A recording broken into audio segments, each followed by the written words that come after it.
The ATP just announced their fans' favorite award winner for the third straight year, and Carlos Alcaraz fans are losing their minds.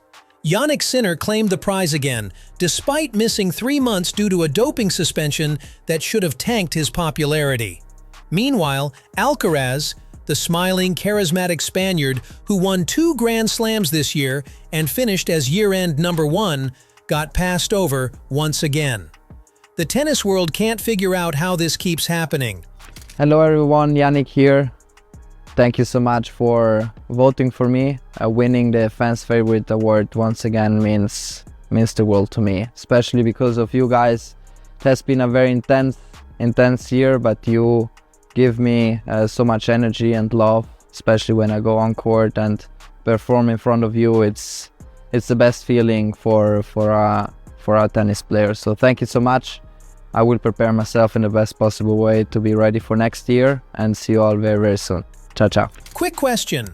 How does a player with a doping cloud hanging over him beat the most beloved player in tennis for a popularity award?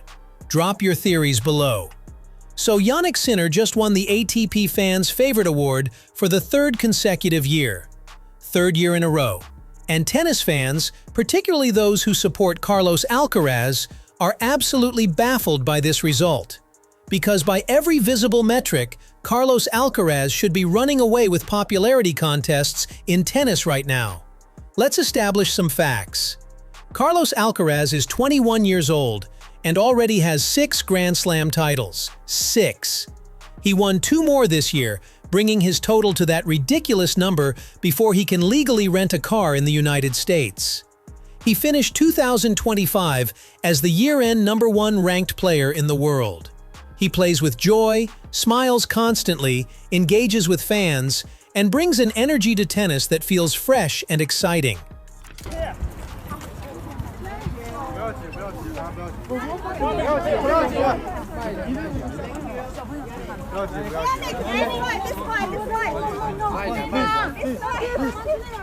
Thank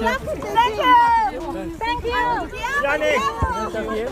哦，不好意思，谁的照片？不要挤，那边不要挤，不要挤。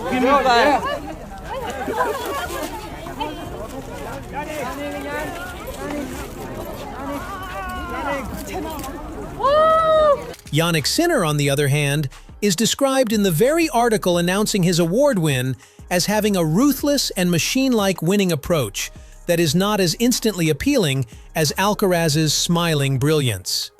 The article literally states that Alcaraz is widely hailed as the most popular player in tennis.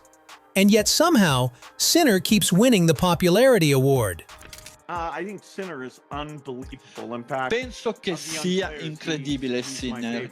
Dei giovani giocatori è veramente quello che preferisco. Incredibile, meraviglioso, è sempre calmo, ha un'attitudine sempre positiva ed è davvero una stella. Oh, and there's one more tiny detail worth mentioning. Sinner missed 3 months of competition this year due to a doping suspension. The article itself acknowledges this will always leave a negative mark on his record. So we have a player who tested positive for a banned substance, served a suspension, has that controversy permanently attached to his name, and he still wins the fan-voted popularity award over the guy who's supposedly the most beloved player in the sport. Make it make sense.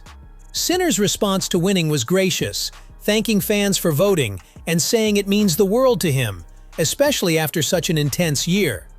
He talked about how fans give him energy and love when he performs on court, and promised to prepare for next year. All perfectly nice and professional. But the real story here isn't Sinner being grateful. It's how this result is even possible. Alcaraz's fans were undoubtedly voting in massive numbers. The guy has one of the most passionate fan bases in tennis. Social media engagement around Alcaraz is consistently higher than almost anyone else on tour. His matches draw huge ratings. Kids want to play like him. He's exactly the kind of player who should dominate fan popularity awards. Yet for 3 straight years, Sinner has won. That's not a fluke. That's a pattern that demands explanation. Some context helps here. Roger Federer absolutely dominated the ATP Fans Favorite Award during his prime, winning it 19 consecutive years from 2003 to 2022. 19 years straight. That's an insane level of sustained popularity. When Federer finally retired, Rafael Nadal won the award in 2022. Then Sinner took over in 2023 and hasn't let go since. Notably, Novak Djokovic never won this award despite being the most successful player statistically in tennis history. He was always competing against Federer and Nadal for fan affection, and he consistently finished third in that race despite winning more than both of them. That tells you something about how popularity and success don't always align in tennis. But Djokovic's situation was understandable. He was the third member of a rivalry that already had two beloved figures. He played a defensive, grinding style that wasn't as aesthetically pleasing to casual fans. He had some controversial moments early in his career. The reasons for his relative lack of popularity, while perhaps unfair, at least made sense. I'll tell you though, like the little things, like I'm walking from 30 feet away to exit to go to where you get transportation, leaving the Open, going to the airport yesterday. And he's walking in, talking to everyone running the security gates and walking in. He literally has time for every conversation on the way. And it's not put on, it's just the way he is, right? And I wasn't one to want to small talk when I was going to work. I just wasn't. But the game's better. Every single person that comes across him, no matter what their job is at the US Open, goes, you know what? I really like that guy. Like he just has an easy smile. He's just easy to be around. Sinner's repeated wins over Alcaraz don't make the same kind of sense. Alcaraz plays beautiful, attacking tennis. He hits impossible shots. He celebrates with genuine emotion. He's gracious in defeat and humble in victory. He represents the next generation of tennis in a way that makes older fans nostalgic and younger fans excited. He should be the most popular player on tour by a comfortable margin. So what's happening here? A few theories are worth considering. First, there's the possibility that Sinner simply has a more organized and mobilized fan base when it comes to voting. Alcaraz might have more fans overall, but if Sinner's fans are more likely to actually participate in online voting, he wins the award. It's the difference between passive popularity and active engagement. You can have millions of casual fans who love watching you play but don't bother voting, while a smaller but more dedicated fan base consistently shows up for every poll. Second, there's geographic and demographic factors. Sinner is Italian, and Italian sports fans are notoriously passionate and organized when it comes to supporting their athletes. Italy has a large population and strong tennis culture. If Italian fans are voting en masse for Sinner, while Alcaraz's support is more geographically dispersed, that could create a voting advantage that doesn't reflect global popularity. Third, and this is uncomfortable to consider, but there might be a social media echo chamber effect where people assume Alcaraz is winning these things easily, so they don't bother voting because they think it's already decided. Meanwhile, Sinner's fans, perhaps feeling like their guy is the underdog in the popularity contest, make a point of voting to prove the doubters wrong. Fourth, there's always the possibility that the voting process itself isn't a perfect reflection of fan sentiment. Online polls can be manipulated, can be affected by when and where they're promoted, can be influenced by which player's team does a better job of encouraging their fans to participate. Without transparency about voting numbers and methodology, it's hard to know if the results truly represent overall fan preferences. But here's the thing that makes this year's result particularly shocking: the doping suspension. In almost any other sport, a doping violation, even one with mitigating circumstances, would tank an athlete's popularity. Fans generally don't respond well to positive drug tests. The cloud of suspicion, the questions about integrity, the debate about whether the explanation is believable, all of that typically costs athletes significant public support. Sinner tested positive for clostebol, an anabolic steroid.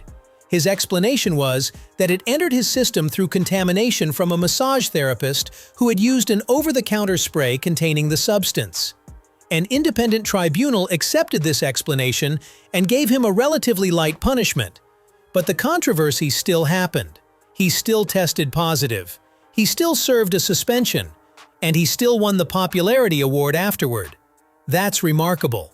It suggests either that his fan base doesn't care about the doping issue, or that they believe his explanation completely, or that his support is so strong it can withstand controversy that would destroy other players' popularity.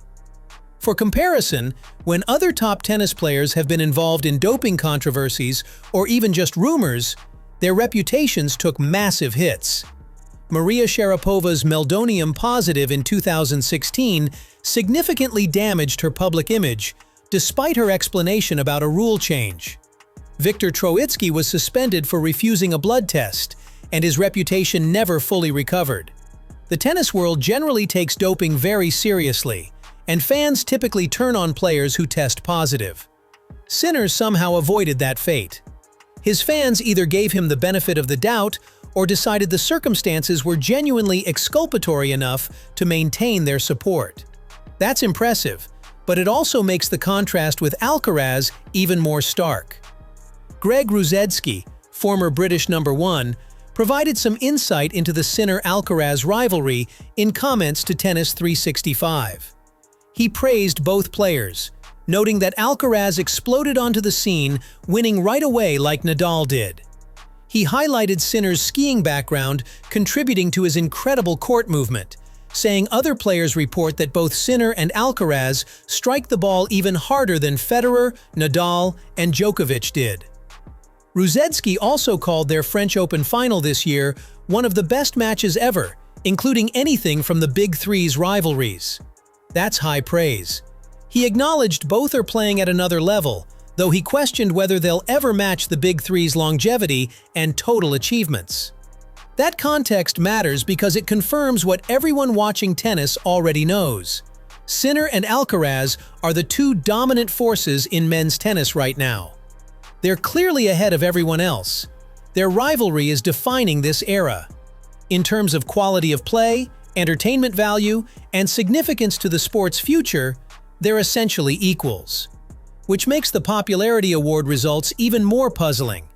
If they're equals in playing ability and importance to tennis, and Alcaraz has the more appealing personality and style, why does Sinner keep winning fan votes?